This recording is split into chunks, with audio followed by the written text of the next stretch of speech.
BP Koirala बन्दी भएर बस्नुभएको कोठा यो हामी यहाँ देखिरहेछौँ। 2007 सालको गृहमन्त्री बिपी कोइराला र प्रधानमन्त्री गर्नुहुँदै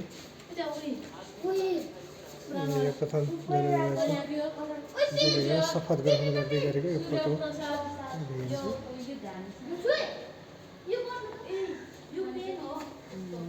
यहाँ बिपी कोइराला, गणेशमान सिंह, गिरिजाप्रसाद कोइराला, यो बिपी कोइरालाको शवयात्रा थेरापी गराउनुहुँदै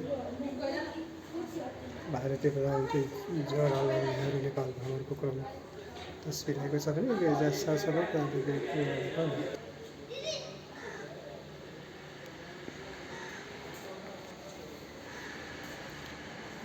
यहाँ चाहिँ गणेशमान सिंहले प्रयोग गर्नुभएको कोठामा चाहिँ अहिले ताला लगाइएको रहेछ।